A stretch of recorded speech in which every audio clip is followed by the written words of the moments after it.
creation of man o paglalang ng Diyos sa tao. Unang-una muna ay ginawa ng Diyos lahat. Sabi nga ng verse 1 ng Genesis di ba? Nilalang ng Diyos ang langit at lupa at lahat ng bagay, mga hayop, mga puno, mga ibon, mga sa dagat, at yung pang-anim na araw ay ginawa o nilalang ng Diyos ang tao. So, makita natin dito sa Genesis chapter 1, verse 26. Ang sabi rito, "And God said, Let us make man in our image, in our likeness, and let them dominion over the fish of the sea, over the fowl of the air, and over the cattle, and over all the earth, and over every creeping thing that creepeth upon the earth." So, makita natin yung sinabi ng Biblia. Ang sabi rin, "Let us make man in our image." So, makita natin dito yung let us, kung sa Tagalog, sa Tagalog ang Diyos ay nagsabi, lalangin natin ang tao, diba? Lalangin natin, kasi as ay plural. Nakuha niyo po, plural. Tapos dito, in our image, plural din, kailangan. Yan. So, makita natin yung Diyos ay, dito pa lang, ay mayroon siyang kasama. Hindi anghel po ang kasama rito. Hindi anghel. Kundi yung anak. Diba? Yung anak ang kasama niya. Kasi diba, yung espiritu, sabi dun sa sumasa ibabaw ng tubig. So, ibig sabihin, yung tatlong persona ng Diyos present sa creation. Yan. Kasi kung ang Diyos ay isa lang, walang tatlong persona, dapat dito, di ba, I will. Oh. Pero, I will, ibig sabihin, lalangin ko ang tao ayon sa aking wangis. Yan. Di ba, dapat maliwanag na ganoon kung ang Diyos ay isa lang, walang tatlong persona. So, sabi rito, let them dominion. Ibig sabihin, ang tao ay makapangyarihan, binigay siya ng kapangyarihan sa lahat ng nilalang ng Diyos.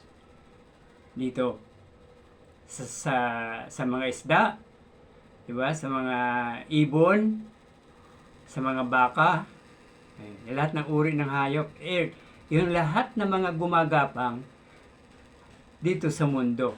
Creep it upon the earth. So makita natin yung binigay ng power sa tao. So, kaya nga ang tao ay kaya lang kung nung magkasala ang tao, ano nangyari? 'Di ba? Yung lupa saka yung mga hayop kasamang nasumpa yon, sinumpa ng Diyos. Kaya nga dati ang mga hayop, palagay ko sa ganung senaryo, ganung sitwasyon, yung tigre marahil ay mabait yun leon. Kasi wala pang kasalanan. Subalit, nung magkasala si Eva at Adan, doon na pumasok, naging mga marahas na ang hayop. So, yon. So, makita natin, sabi rito, sa verse 27, "And so God created man in His own image. In the image of God created He him, male and female created He them." Sa verse 27, sabi rito, nilalang ng Diyos ayon sa kanyang wangis na lalaki at babae. So, kakalungkot na maraming alanganin na sasabihin ay nilalang daw sila ng Diyos na ganon. Di ba? Pero ang totoo, hindi eh. Di ba?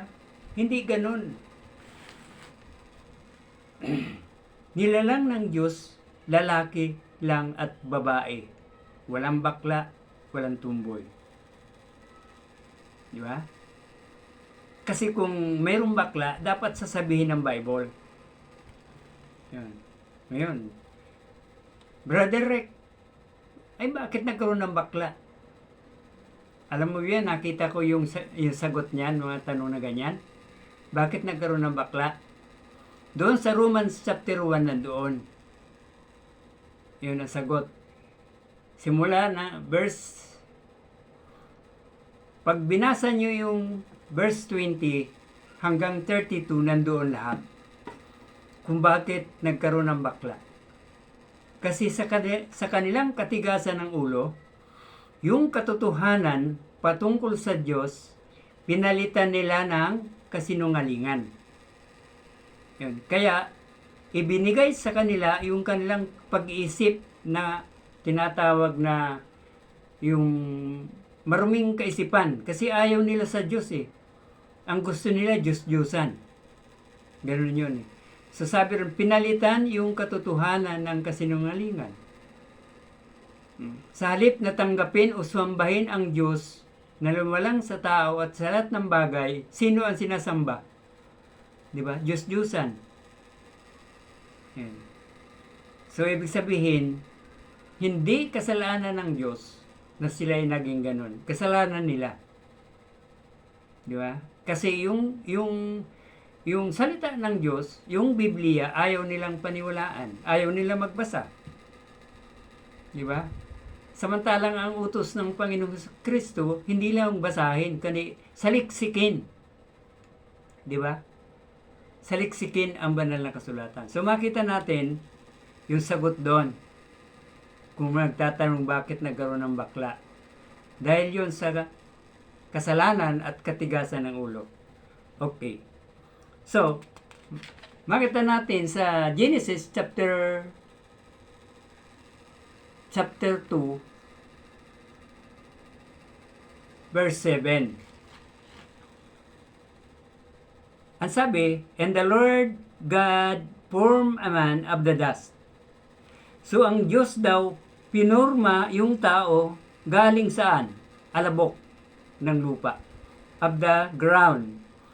And breathed into his nostril the breath of life, and man became a living soul.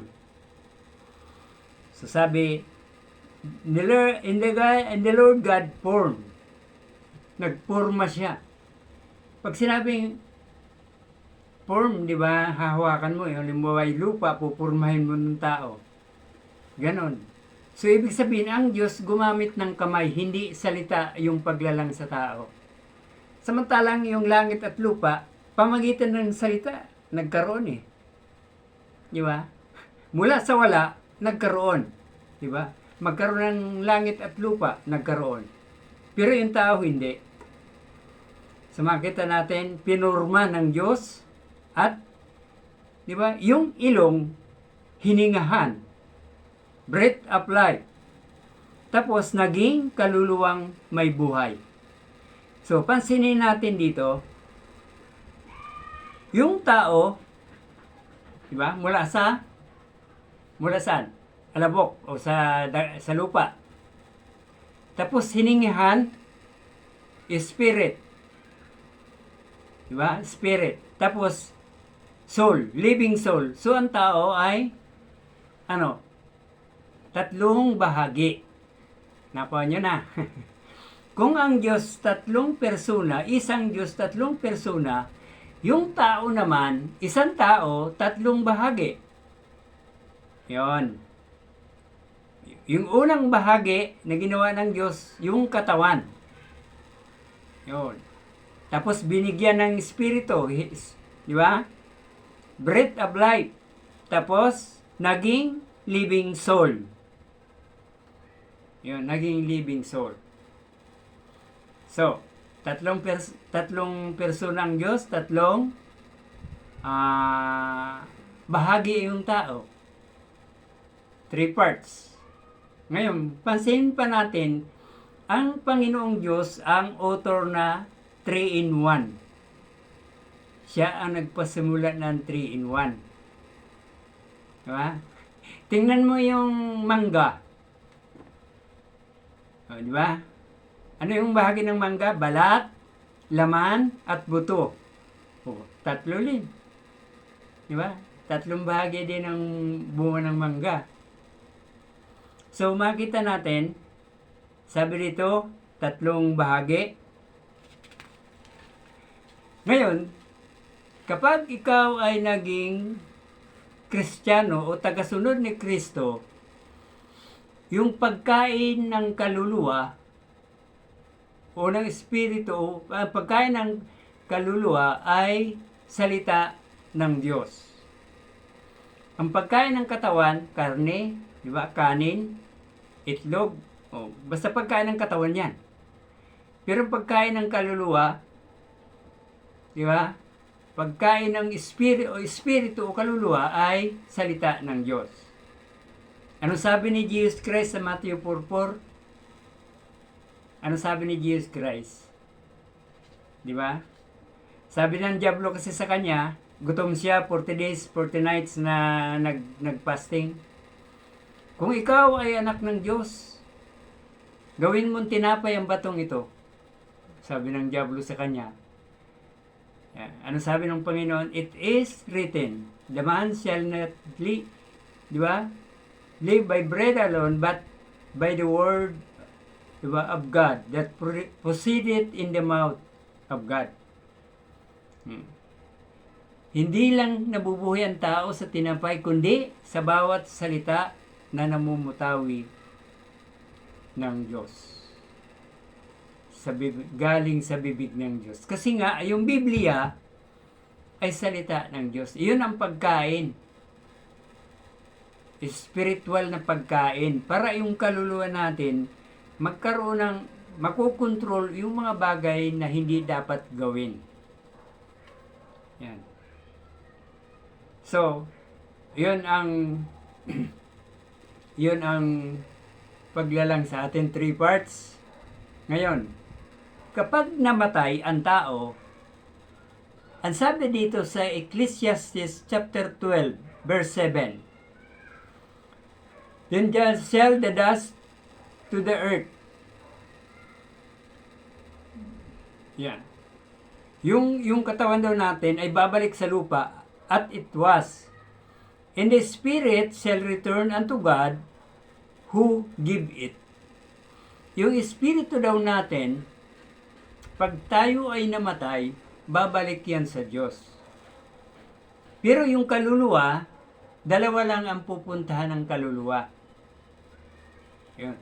Either langit o impyerno. Yun ang pupuntahan yan.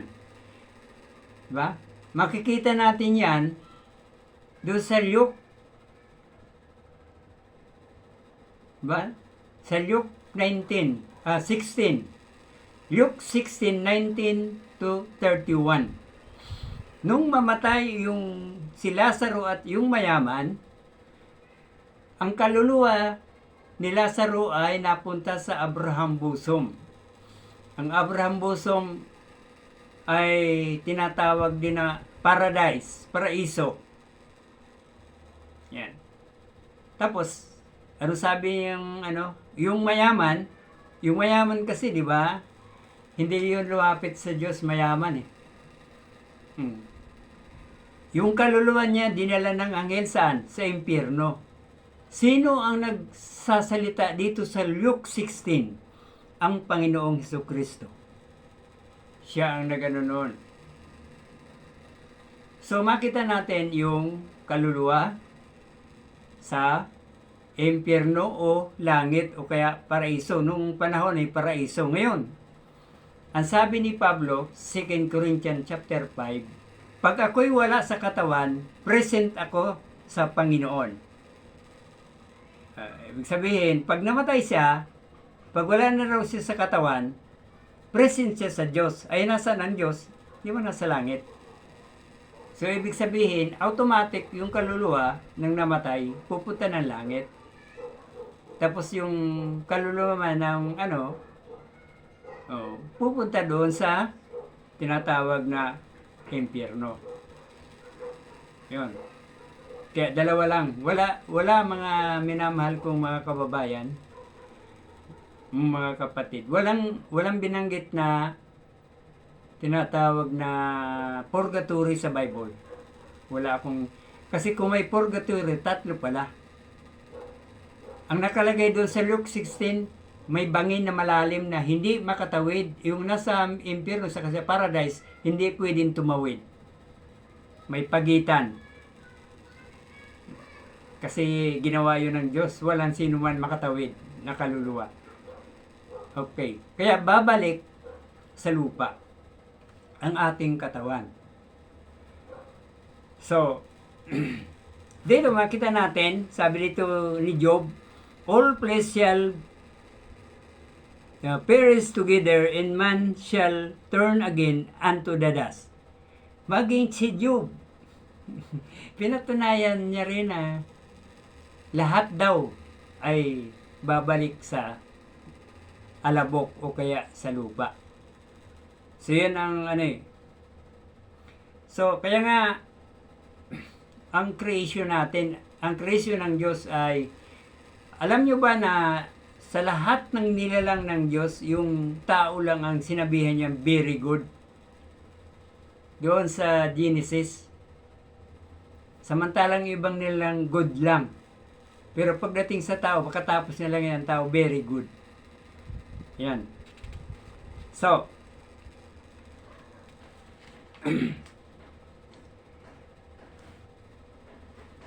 mga kapatid, yung kaluluwa natin ay yun ang pinakamahalaga sa lahat.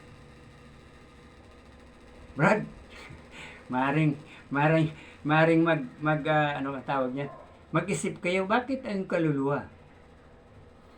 Tingnan nyo, sa Bible, sinabi ni Marcos, sa aklat ni Marcos, Kapitulo 8, talatang 36, 36. Pero sa Tagalog, no? Pero sa English, mabilis. Yun. Ano natin sa Tagalog? Sa aklat ni Marcos, Kabanata 8, Kabanata 8, talatang 36 at 37. Yun. Hirap. For what shall it profit a man if he shall gain the whole world and lose his own soul? Sa Tagalog, ano ang mapapakinabangan ng tao kung makamtan niya ang buong sanlibutan at mapahamak naman ang kanyang kaluluwa? Yun. Sa verse 17, O what shall a man give in exchange for his soul? Yun. Ano daw ang ipapalit? So, ibig sabihin, ang sabi whole world, yung kayamanan sa whole world. So, hindi pala pwede kapantay ng isang kaluluwa. So, bilan mo yun? Ang dami-daming yaman sa mundo. Mga ginto lang, di ba? So, dito makita natin yung kaluluwa ay eternal. Di ba? Nung mamatay yung mayaman, ando yung kaluluwa niya.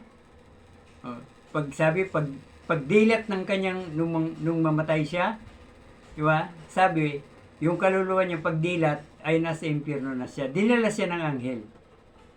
Yun. Luke 16 yan. So makita natin, yung kaluluwa pala, yun ang importante na tinubos ng Diyos. Kasi kahit kayamanan sa mundo, hindi sapat. Di ba? Hindi sapat. Sabi rito ni Marcos. Kahit makamtan daw ang buong sanlibutan, ay hindi katumbas ng isang kaluluwa. Yun. So makita natin yung kalagahan ng tatlong bahagi ng tao. Kung paano ginawa ng Diyos, di ba? Kaya nga, sa mga makapanood ng video ito, sana paniwalaan nyo yung Bible. Hindi yun si Charles Darwin. Kalokohan yun, sabi na galing tayo sa unggoy. Kahit na tayo mukhang unggoy, hindi tayo galing sa unggoy. Genesis chapter 1 verse 26, 27, nilalang ng Diyos ang tao. Ang unggoy nilalang din. So, pero yung theory ni Charles Darwin, maraming naniwala. Kasi hindi nagbabasa eh. Alam niyo ba yung pagbabasa ng anumang bagay? Halimbawa, basa ka ng libro. Basa ka ng pocketbook. Di ba nagkaroon ka ng damdamin? Yung author ng librong yon na binabasa mo, di ba? Yung knowledge o yung utak ng author o may akda na transfer sa'yo.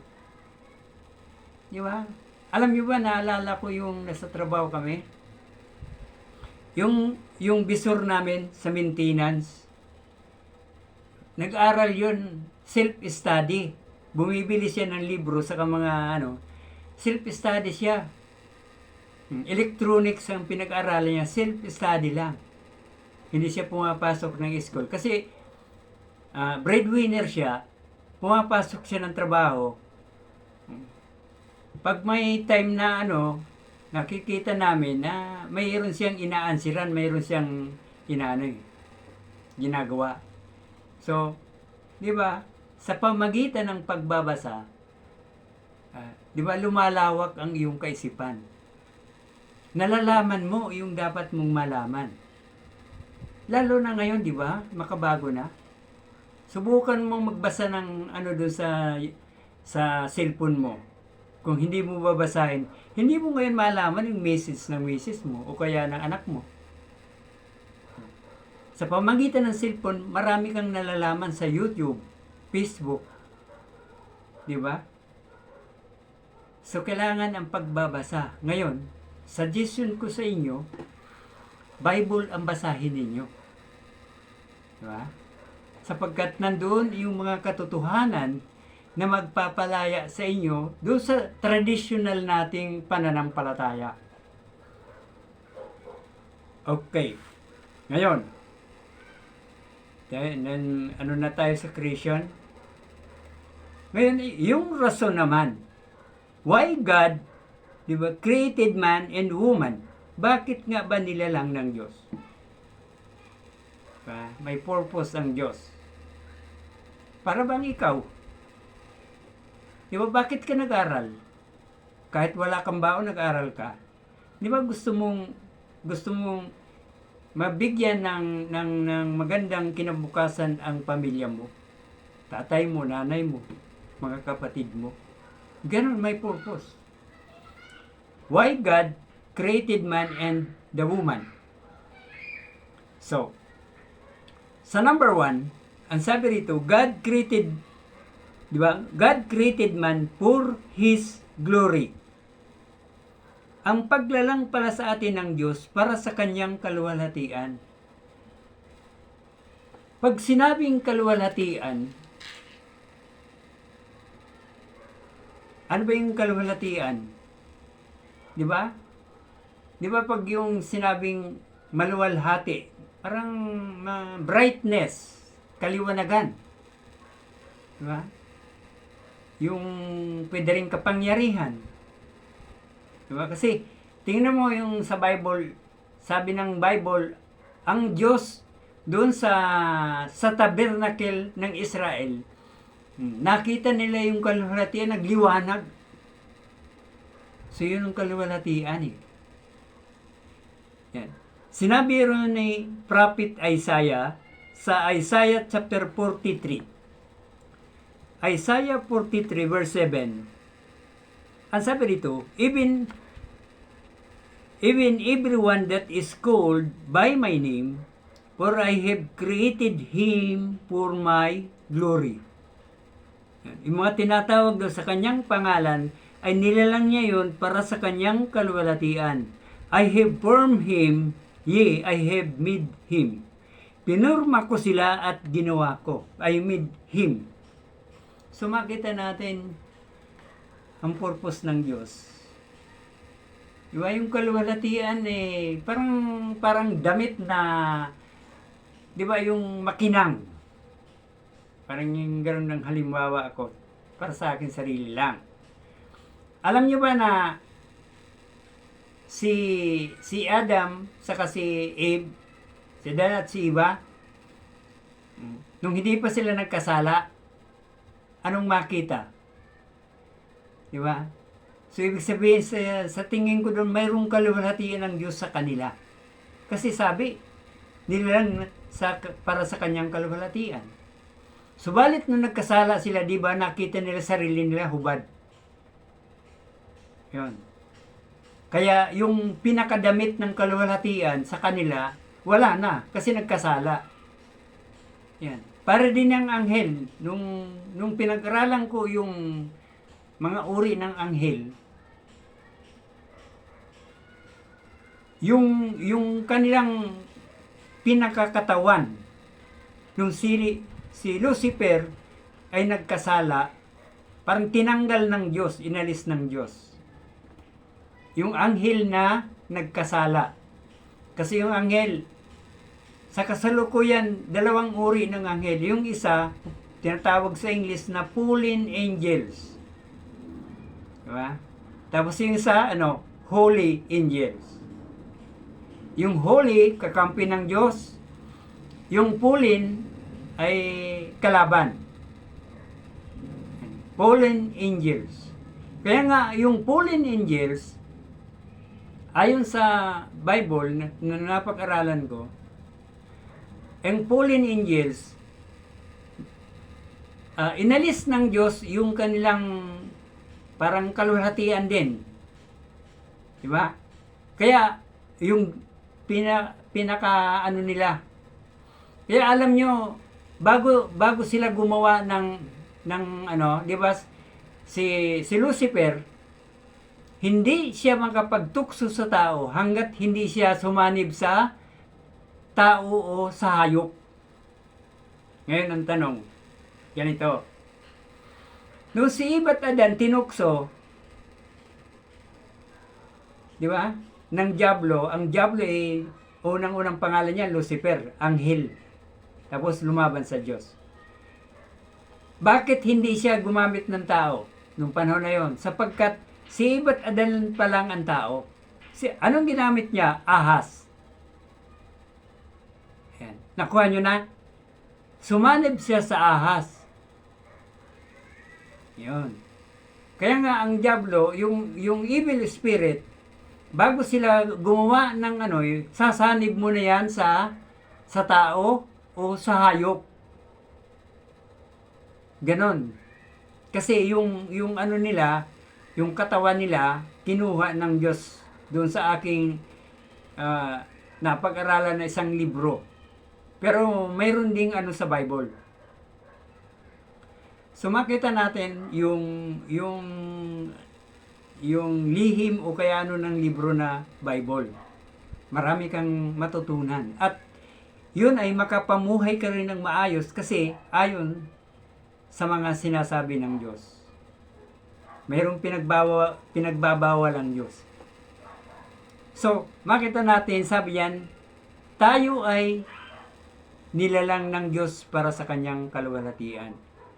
Ngayon, yung kaluwalhatian nawala, pero ibabalik yan ng Diyos, yung sinabi ni Jesus Christ sa John 17. Yan. Doon sa mga sumampalataya sa Kanya, pagdating ng takdang panahon, yung kaluwalhatian na yun, ibabalik ni Jesus Christ sa taong sumampalataya sa Kanya. Mababasa natin yan sa chapter 17 ng John. So, doon, binasa ko sa inyo yung Isaiah 43 verse 7. Yan. I created him for my glory. And sabi naman sa Psalms 100 verse 3, sabi, know ye that the Lord, He is God. It is He that hath made us. Di nyo ba alam na ang Diyos, di ba? Ang Panginoong Diyos ang Panginoon ay Diyos. Siya ang naglalang sa atin? And not we ourselves, we are His people in the sheep of His pasture. Tayo daw yung mga tao ng Diyos, sabi yan, tayo ay, ano yung sheep? Tupa. Tupa sa kanyang pastulan. Kaya binanggit na tupa kasi, di ba, pag sinabing tupa, may kulungan. Inaalagaan. Si Jesus Christ doon sa John chapter, chapter 10. Yan. Binanggit doon na siya ang pastor ng mga tupa. Yung mga tupa, hinahalin tulad sa tupa, yung mga mananampalataya. Subalit, kapag hindi ka mananampalataya, anong tawag sa iyo? Kambing. Kambing yan. Yon. So, makita natin, ang sinabi rito, maging si Job ganun din. So, yun ang unang rason. Okay. So, makita natin yung glory sa Latin word, gloria. Yun, Latin word gloria, fame o katanyagan. Biro mo, nilalang ng Diyos ang tao sa katanyagan sana. Kaya lang, nawala yon, di ba? Yun. Sa Greek word naman, kleos. Kleos naman sa Greek word. Ang kahulugan naman ng kleo ay praise, honor, admiration.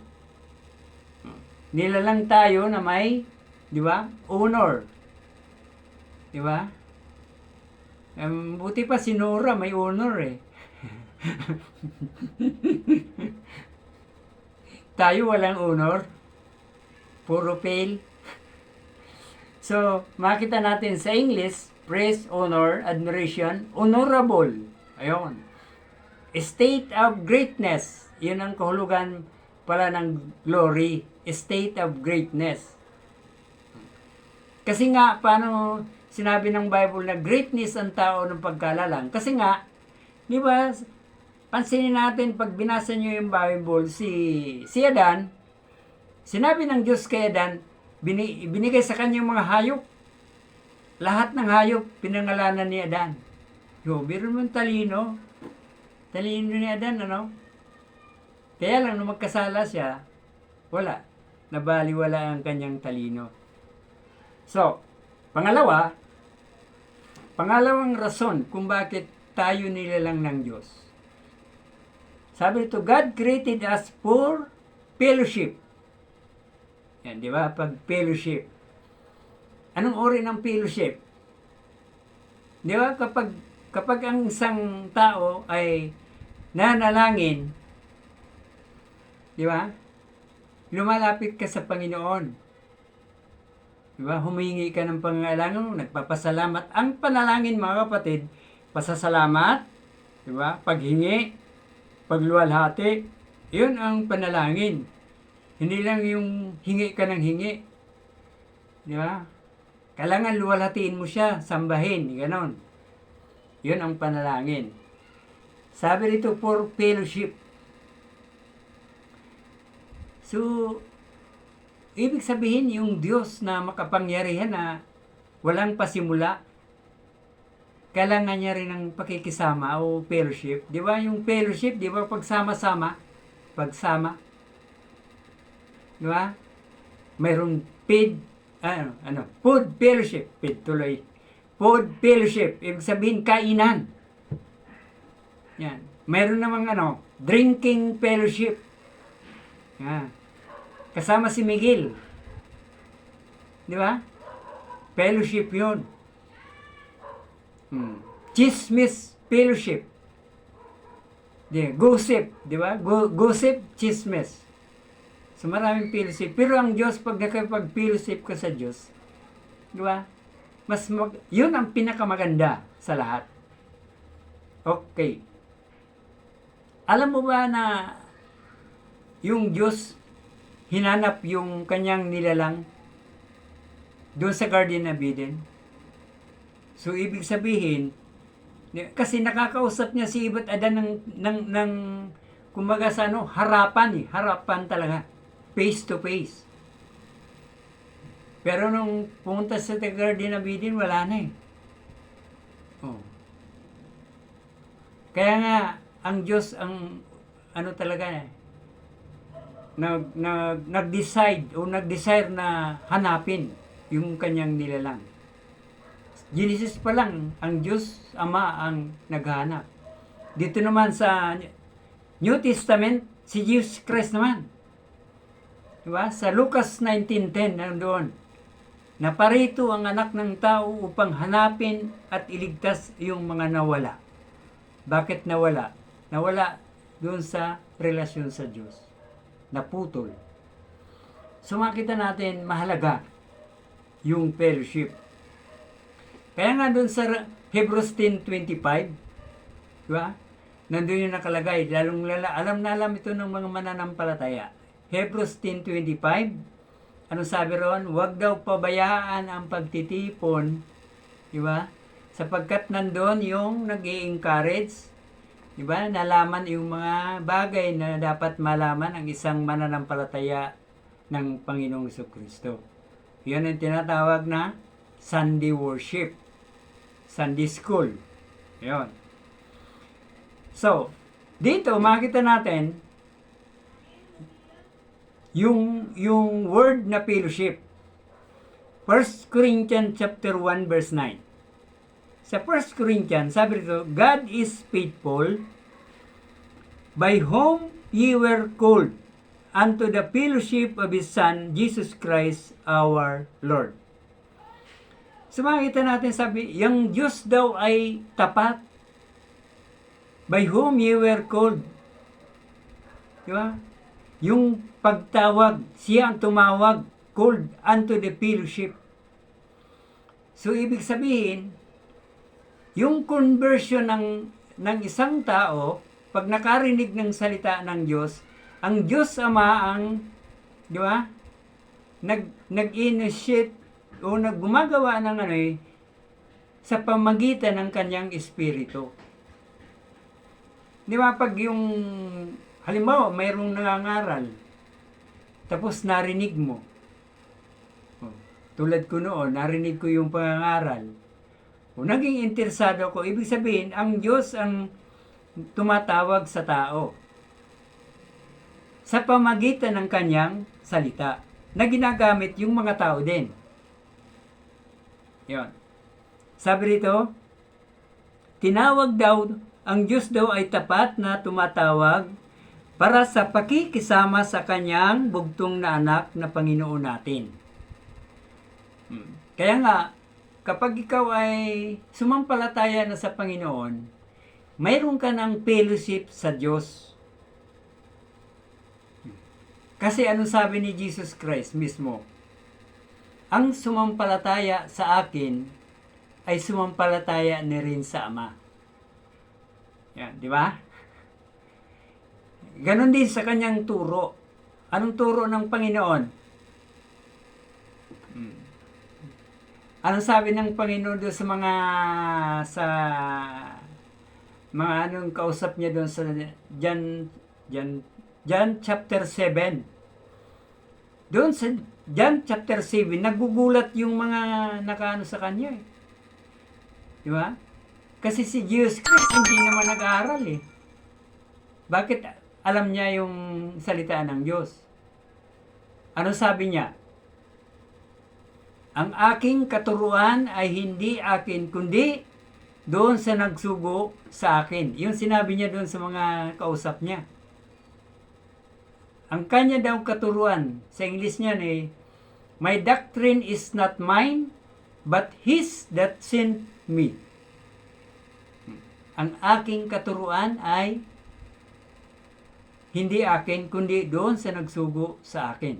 So, papansinin natin para lalo kayong ma-enlighten o kaya maliwanagan, yung mga turo ng Panginoong Jesucristo, hindi kanya itinuro lang sa kanya ng Ama para ituro din sa tao.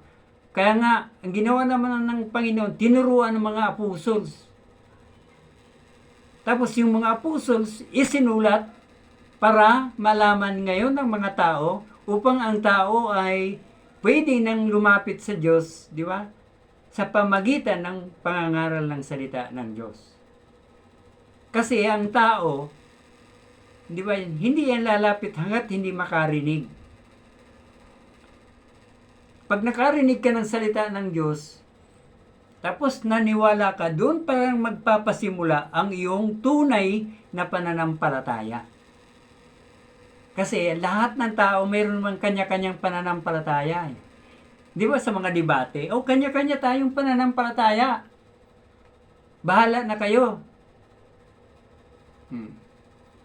Ang Diyos, lahat ng tao, ang tawag niyan, itinanim sa kanilang kaisipan o kayang puso yung pananampalataya. Kaya, kinakailangan lang na ayusin na ang pananampalatayang yun ay magmula sa Kanya. Kasi sabi ni Pablo sa mga taga-Roma, kanyang sulat, sa Romans chapter 10 verse 17, ano sabi?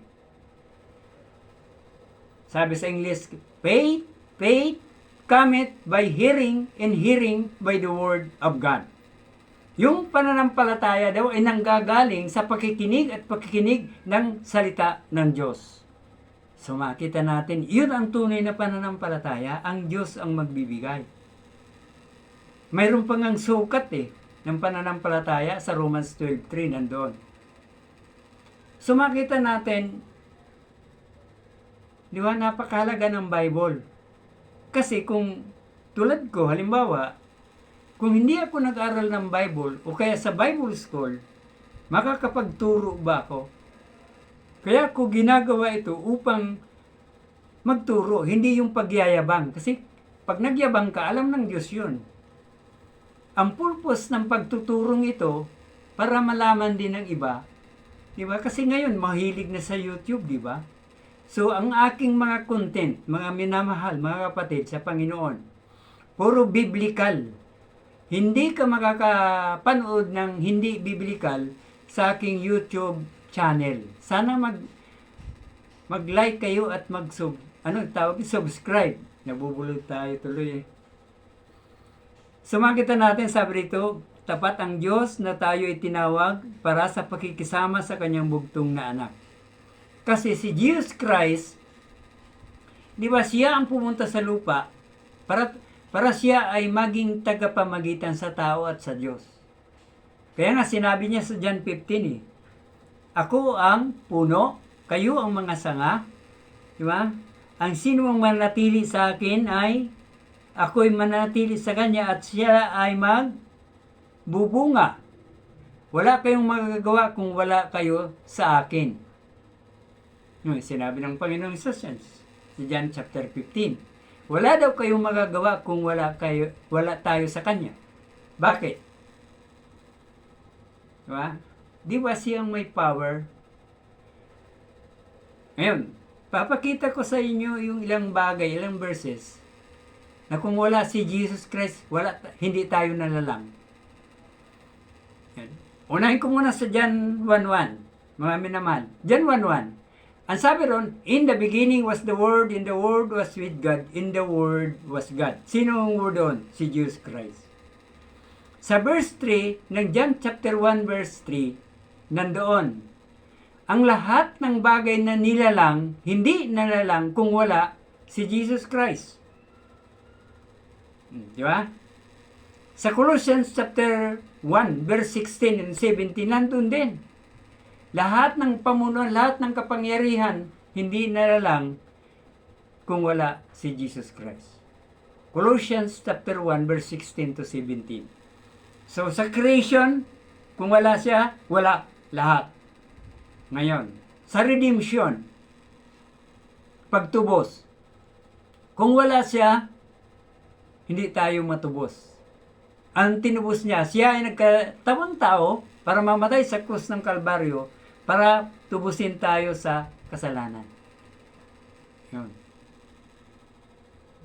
Ano sabi ng John 14 verse 6? Siya rin ang daan. Sabi, ako ang daan, ang katotohanan, at buhay. Walang sino man makarating sa Ama kundi sa pamamagitan ko. Di ba? So, makita natin kung sino si Jesus Christ. Di ba? Kung wala si Jesus Christ, hindi tayo nalalang. Pero, ang tao kasi, marami kasing tao ayaw magbasa ng Bible.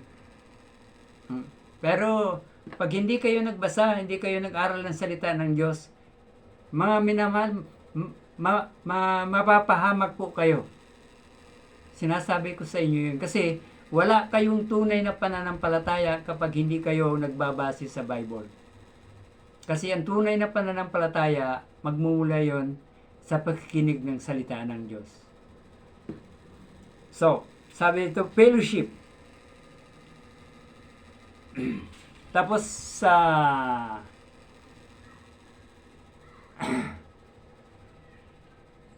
ang fellowship kasi napakahalaga, yung pagsama-sama.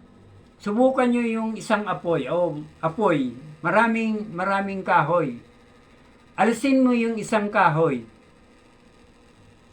Hindi mo isama. Di ba? Unti-unting nanghina yung tinatawag dingas. Kasi nahiwalay siya. So makita natin na kailangan natin ng fellowship. Kahit nga sa bahay, kung wala kayong pagkikisama sa bawat isa, magulang sa anak, di ba? Hindi maganda yung kalabasan sa pamilya. Yun. Kaya kailangan ng fellowship. Ang Diyos ay naghahangad ng fellowship yan. Kasi hanggat nandito tayo sa lupa, nakikipag-fellowship tayo sa pamagitan ng ating paglapit sa Kanya sa panalangin. Pag nagbasa naman tayo ng Bible, yung mensahe niya, di ba, tinatanggap natin. Ganun na yung parang, ang tawag, vice versa.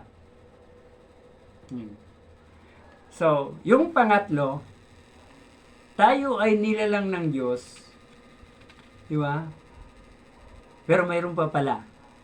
Yung fellowship na yon na pinangako ng Panginoon, kaya ng Panginoon, di ba nasa langit na siya? So, ang sabi rito,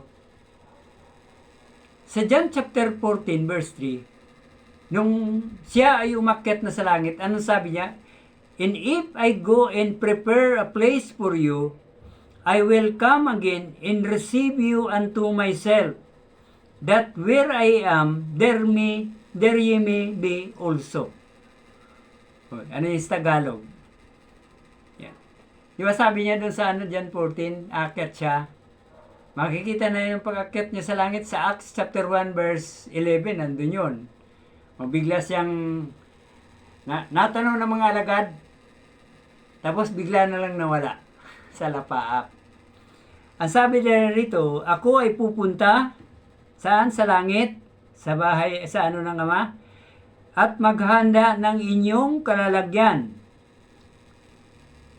Ako'y babalik, sabi niya, ako'y babalik at tatanggapin ko kayo sa aking sarili dahil kung saan ako naroon, ay duroon kayo.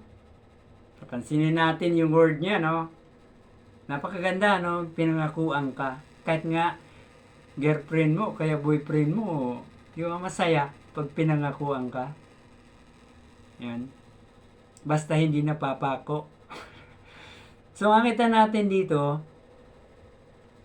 yung sabi niya, naghahanda siya ng kalalagyan. Binanggit yung doon sa King James Version, mansion eh. No, kung wala kang mansion dito sa lupa, sa langit, magkakaroon ka ng mansion. Yan ang sabi ng Bible. So, pagdating naman sa Thessalonian, makita natin na sabi niyan, sa kanyang pagbabalik doon sa lapaap, ano sabi niya? Yung mga namatay na sa 1 Corinthians chapter 4, diba? 14 to 17 o 18, nandun yun. Ang sabi rito, kung kayo ay naniwala na ang Panginoong Hesus ay namatay at nabuhay na magmuli, sabi rito, tatagalogin ko, even so when the also which sleep, yung mga namatay na sa Panginoon, ay sabi ang Diyos ay dadalhin na kasama natin. Tapos, for this say unto you by the word of the Lord that which are alive, yung mga buhay at nanatili, sabi yan, pagdating ng Panginoon, sabi, hindi sila mauuna. Yun. Verse 16, for the Lord himself shall descend from heaven. Yun. So, pansinin natin dito sa verse 16, bababa ang Diyos mula sa langit sa atin, with a shout, may sigaw.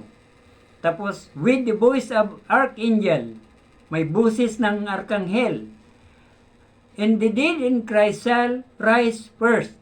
Yung mga namatay na raw kay Kristo, yung mga sumunod mananampalataya sa Kanya ay mabubuhay. Pagkatapos, verse 17, yung mga buhay pa, sabi, shall be caught up together with them in the clouds. Pag sinabing caught up, sa Tagalog, di ba? Dagit, pagkuha, caught up, dadalhin sa taas, yung mga buhay. Yung mga buhay pa na mananampalataya. Yan. Tapos sabi diyan, dadalhin, ano sabi? Sinong utusan ng Diyos niyan? Mga anghel. Tapos sabi yan, to meet the Lord in the air. Para daw ma-meet natin o makatagpo ang Panginoon sa alapaap. Yan. And shall we ever be with the Lord? The fellowship ito, magsama-sama para sa Panginoon, sa Diyos. Kaya nga, sa verse 18, sabi, wherefore comfort one another with these words. Diba? Pag sinabing comfort, diba, aliwin ninyo ang inyong sarili sa mga salitang ito. Oh. Kaya nga, yung mga Kristiyano, hindi takot mamatay. Kasi, pag namatay ang isang tunay na Kristiyano, di ba? Mawawala na yung sakit sa katawan, di ba? Yung problema mawala na. Oh. Mapupunta na siya sa Diyos. Ganun ang Bible, ang sinabi ng Bible. So, yun ang talagang ano yun ang fellowship. At ang panghuli, God created us for worship. Kailangan nating sambahin ang Diyos. Doon sa John chapter 4 verse 23 and 24, ano sabi doon? Ang Ama ay naghahanap ng tunay na mananamba. Diba? Sabi doon sa verse 24, sabi, ang Diyos ay Espiritu, kaya sambahin ninyo ang Diyos sa Espiritu at katotohanan. Pag sinabing Espiritu, hindi mo nakikita. Diba? Kaya ang bahay-sambahan namin, walang images. Kasi yung images, mga kapatid, pinagbabawal yan ng Panginoon. Doon pa lang sa Exodus, sa Old Testament, bawal na yun. Kaya kung yung simbahan nyo may images, hindi ko kayo inaano. Tinuturo ko lang ang katotohanan para makalaya kayo. Hindi ako naninira kasi yung paninira ay hindi yun ugali ng isang Kristiyano. Di ba? Isang Kristiyano ay marunong magmahal. Kasi yung pagmamahal ng isang Kristiyano ay mula sa Diyos. Di ba yung Diyos minahal ng tao? Sabi sa 1 John chapter 4, nandun yun. Ang Diyos ang unang nagmahal sa tao. Kaya nga sabi ng John 3:16, di ba? For God so loved the world, He gave this only begotten Son, that whosoever believeth in Him should not perish but have everlasting life. Ang Diyos ang unang umibig.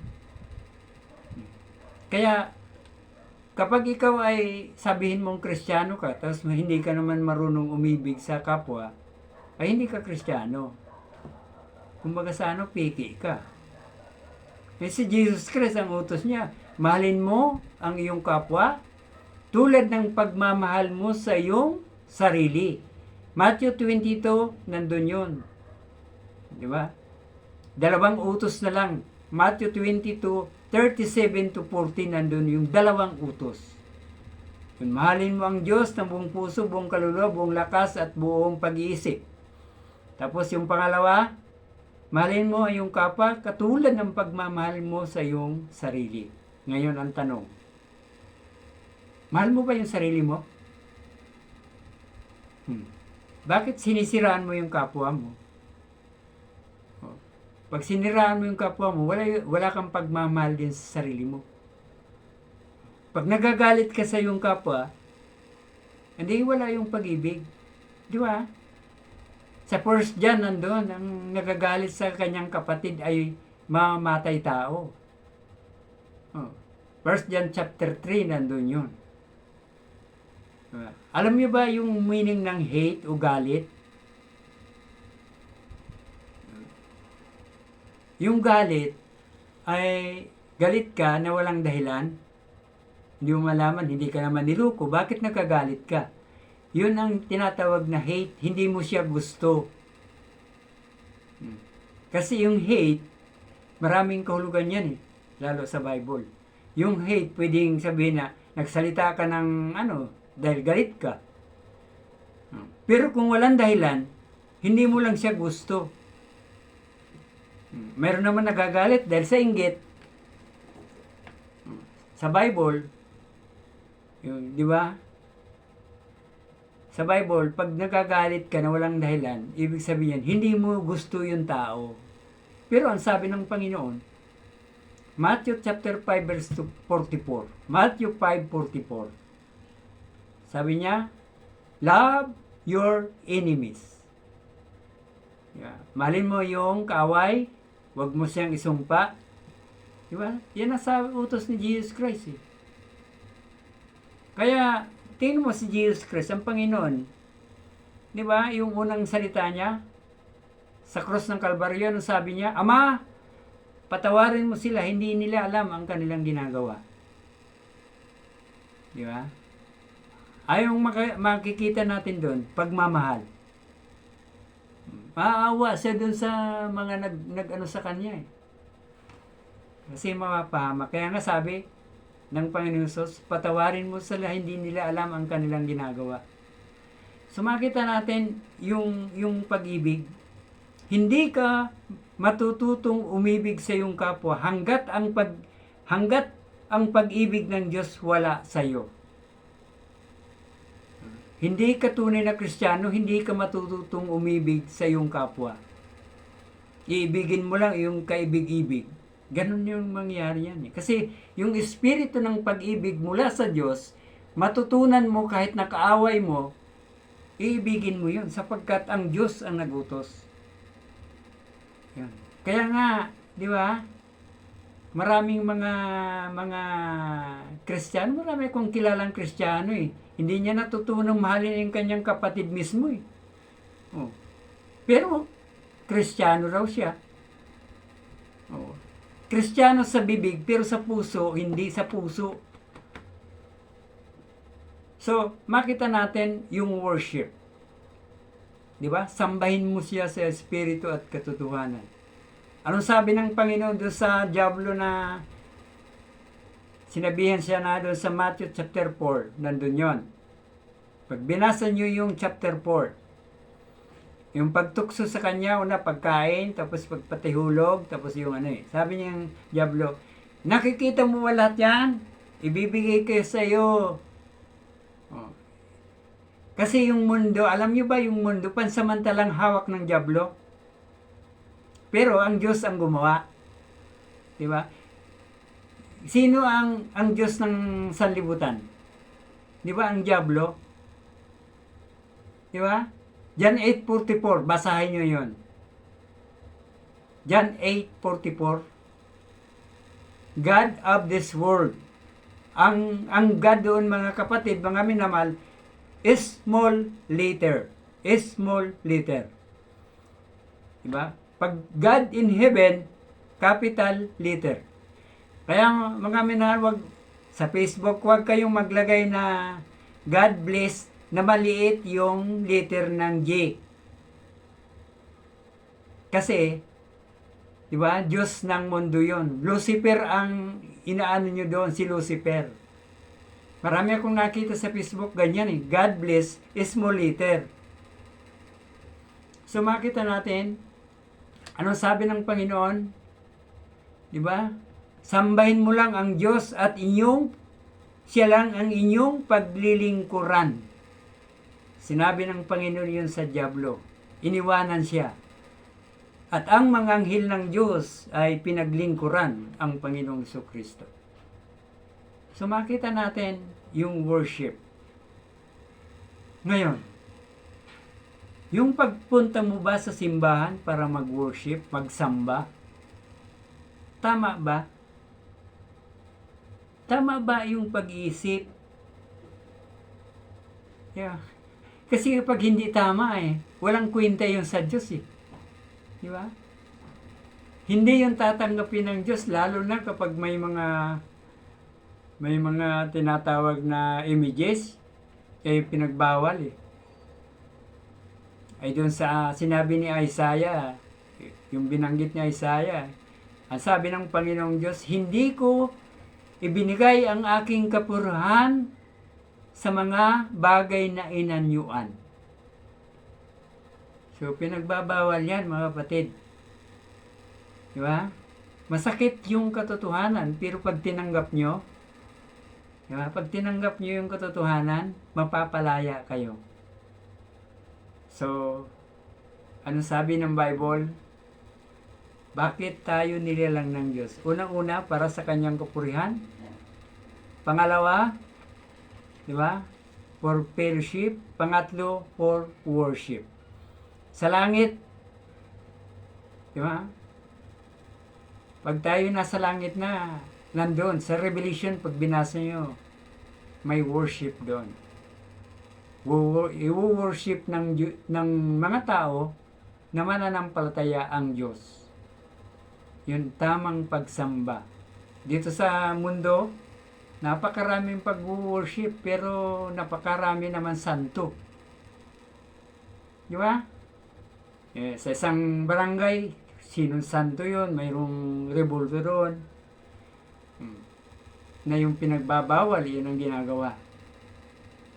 So makita natin na ako wala naman akong dyan Sinasabi ko lang yung katotohanan para ang tao ay malaman ng tao upang may tama ang kanyang pananampalataya. Hindi ako naninira. Kasi pag sinabing naninira ka, walang katotohanan yon. Sinisira mo lang yung tao. Halimbawa, chismis, paninira. Hindi naman totoo. Yan ang paninira. So, makita natin, maganda yung topic natin, creation. Paano nilalang ng Diyos yung tao. Diba? May 3 bahagi. Yung purpose ng Diyos, paglalang, 3 bagay ang nakita ko lang sa Bible. Maring mayroon pa. Kung ako ay makakita pa, pwede kong i-additional sa mga susunod na videos. So muli, maraming salamat sa gabi ito. At nawa, ang Diyos ang magpala sa bawat isa sa atin. Okay, tayo ay siguro manalangin tayo kahit maiksi. Salamat po Panginoon sa oras na ito. Salamat sa biyaya mo na nakapag-video muli. At nawa ikaw ay isang pala sa mga makapakinig nito o makapanood. Ay kayo po ang bigay ng conviction sa kanila, lalong-lalo sa hindi pa mananampalataya. At ganoon sa mga mananampalataya na bigyan mo panibagong init ang bawat isa kung saan man sila naroon na fellowship o mga churches na kanilang kinabibilangan. Nawa tulungan niyo pong maging matapat. Hindi yung parang tipaklong na palundag-lundag. Maraming salamat po Panginoon sa lahat ng biyaya. Kung naman mga pagkukulang namin ay patawad po sa lahat. Ito po ang aking pasalamat, tanging pangalan ni Kristo Jesus. Amen.